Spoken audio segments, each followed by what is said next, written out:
নমস্কার, the voice of trust চ্যানেলের পক্ষ থেকে আপনাদের সবাইকে স্বাগত। ভিডিওটিকে আপনারা শেষ পর্যন্ত দেখবেন, অনেক তথ্য আপনারা এই ভিডিও থেকে পেয়ে যাবেন। আরও আপডেট পাওয়ার জন্য আমাদের এই চ্যানেলটিকে আপনারা সাবস্ক্রাইব করে রাখবেন।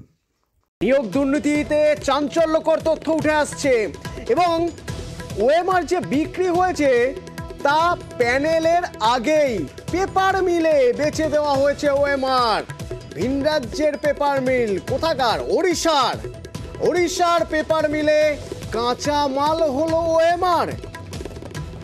কত পরিমাণ ওএমআর বিক্রি হয়েছে? এক মাসে 22 লক্ষ ওএমআর বিক্রি হয়েছে। অর্ণব প্রতিনিধি আমার সঙ্গে সরাসরি রয়েছেন। অর্ণব, আর কি জানতে পারছি? তো রীতিমতো চাঞ্চল্যকর তথ্য দুর্নীতির তদন্ত করতে গিয়ে উঠে আসছে।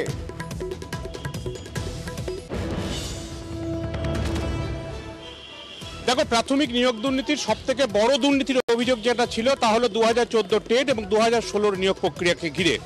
এবং এই টেটের যে ওএমআর, অরিজিনাল ওএমআর, সেটা না থাকার কারণেই যাবতীয় নানা রকম রহস্য, নানা রকম প্রশ্ন, ধোঁয়াশা তৈরি হয়েছে। এবং যেটা দেখা যাচ্ছে, এই ওএমআর প্রায় 22 লক্ষ পরীক্ষার্থী পরীক্ষায় বসেন এই 2014 টেট, যেটা 2015 সালে পরীক্ষা হয়। এবং এই ওএমআর সিটগুলো কেজি দরে বিক্রি হয়, কিলোগ্রাম দরে বিক্রি হয়।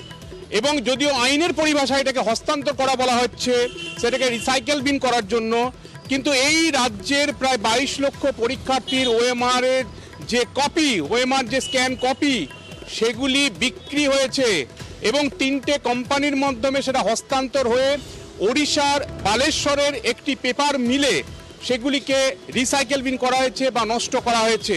অর্থাৎ এই 22 লক্ষ ওএমআর যার ওজন বিক্রি হয়েছে যেটা, তা আমরা দেখতে পাচ্ছি 26,830 কেজি।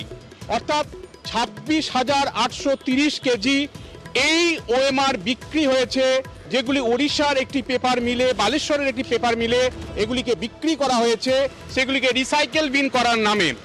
এবং এই তথ্যটা প্রথম আপনাদের সামনে বা দর্শকদের সামনে নিয়ে এলাম আমরা নিউজ 18 বাংলা। যে ওএমআর ঘিরে এত রকমের প্রশ্ন, ধোঁয়াশা, নানা রকম সংশয় তৈরি হচ্ছে, এবং এই ওএমআরটা নষ্ট করা হয়েছে 14ই ফেব্রুয়ারি 2018, 17ই মার্চ 2018, এই সময়কালের মধ্যে। অর্থাৎ এই 26,830 কেজি ওএমআর, 22 লক্ষ ওএমআর, এই সিট বিক্রি করা হয়েছে ওড়িশার পেপার মিলে এবং কেজি দরে বিক্রি করে নির্দিষ্ট একটা সময়ে ফেব্রুয়ারি 2018 থেকে 17ই মার্চ 2018-র মধ্যে। কিন্তু সমস্যাটা অন্য জায়গায়। প্রাথমিক নিয়োগ দুর্নীতির প্রায় 42,000 এই নিয়োগ হয়, যেখানে বলা হচ্ছে 42,083 জন। এই নিয়োগের যেটা দরকার ছিল নিয়ম অনুযায়ী, যারা নিয়োগ প্রার্থী তারা বলছেন, মামলার সাথে যুক্ত প্রত্যেককে বলছেন, তা হলো 42,949 শূন্য পদ ছিল। এই শূন্য পদের 5% যদি অ্যাডিশনাল প্যানেল ধরা হয়, তাহলে 45,000-এর নিয়োগ প্যানেল হওয়া উচিত ছিল। কিন্তু সেই 45,000 নিয়োগ প্যানেল কোথায়? যারা এই প্যানেল তৈরির দায়িত্বে ছিল, ইনিশিয়াল প্যানেল তৈরির দায়িত্ব ছিল বোর্ড, প্রাথমিক শিক্ষা পর্ষদ, মানিক জামানার প্রাথমিক শিক্ষা পর্ষদ, তারা যে আইন ছিল সেই আইনের সিলেকশন কমিটির কথা বলা হয়। কিন্তু সেই আইন সংশোধন করে তারা যে নতুন আইন আনেন, তাতেও কিন্তু প্যানেলের যে কথা বলা হয়, এই প্যানেলে 42,949 শূন্য পদের যে কনফিডেন্সিয়াল সেকশন আসে, তারা এই মেরিট লিস্ট প্যানেল তৈরি করবে। এই কনফিডেন্সিয়াল সেকশন বোর্ডের কোনটা? একটা কোম্পানি, এস বাসুরায়ন কোম্পানি, যার কর্তা এই মুহূর্তে সিবিআই হেফাজতে, কৌশিক মাঝি। এবং দেখা যাচ্ছে উইদাউট ওয়ার্ক অর্ডার, কোন রকম ওয়ার্ক অর্ডার ছাড়াই এই বোর্ডের কনফিডেন্সিয়াল সেকশন তারা 26,830 কেজি 22 লক্ষ ওএমআর শিট বিক্রি করে দেয় উত্তর কলকাতার বিবেকানন্দ রোডের একটি কোম্পানিকে। এবং এই কোম্পানি, যারা আরো দুটো কোম্পানির হাত বদলে চলে যায়, সেটা ওড়িশাতে বালেশ্বর একটি পেপার মিলে সেটা রিসাইকেল করার জন্য, নষ্ট করার জন্য, বাংলা কথা আমরা বলবো, বিক্রি করা হয়েছে, নষ্ট করা হয়েছে, হস্তান্তর করা হয়েছে, এটা টেকনিক্যাল ভাষা। কিন্তু এই ওএমআর নষ্টের পর যেটা মূল গন্ডগোলের জায়গা আবার তৈরি হলো, দেখা যাচ্ছে 1 ফেব্রুয়ারি এই কনফিডেন্সিয়াল সেকশন তারা এখনো পর্যন্ত কলকাতা হাইকোর্টে এফিডেভিট দিয়েছে, 264 পাতার এফিডেভিট।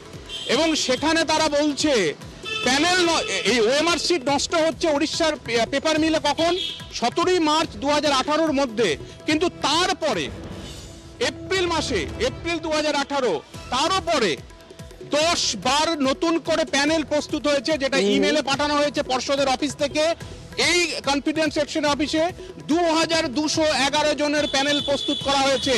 তাহলে ওএমআর নষ্টের পরে কেন এই প্যানেল প্রস্তুত করা হলো, এই প্রশ্ন উঠছে। এবং সবথেকে যেটা বড় প্রশ্ন, এই যে প্যানেল প্রকাশ করতে চাইছে না বিচারপতি অমৃতা সিনহা, নির্দেশ দিচ্ছেন প্যানেল প্রকাশে, সেটা ডিভিশন বেঞ্চে চলেছে প্রাথমিক শিক্ষা পর্ষদ, তাহলে কি ঘুঘুর বাসা এই ওএমআরসি নষ্ট করার মধ্যেই কোথাও কি গন্ডগোলের একটা আঁচ রয়েছে? নিয়োগ পাত্রে বলছেন নিশ্চিতভাবে, কারণ এই 42,949 শূন্য পদের নিয়োগের জন্য প্যানেলই প্রস্তুত হয়নি, কার্যত জেলা ভিত্তিক প্যানেল সঠিকভাবে তৈরি হয়নি। তাই এই ধরনের একটা প্রক্রিয়া করা হয়েছিল বোর্ডের অ্যাডহক কমিটির মাধ্যমে, যে নষ্ট করে দাও 22 লক্ষ ওএমআর। 22 লক্ষ ওএমআর একটা অ্যাডহক কমিটি। ধন্যবাদ ধন্যবাদ অন্য 22 লক্ষ ওএমআর কেজি দরে বেচে দেওয়া হলো ভিন রাজ্যে, তাও আবার প্যানেলের আগেই 1 মাসের মধ্যে 22 লাখ ওএমআর বিক্রি, এবং বিক্রির পর তারপর নিয়োগের প্যানেল তৈরি। চাঞ্চল্যকর তথ্য।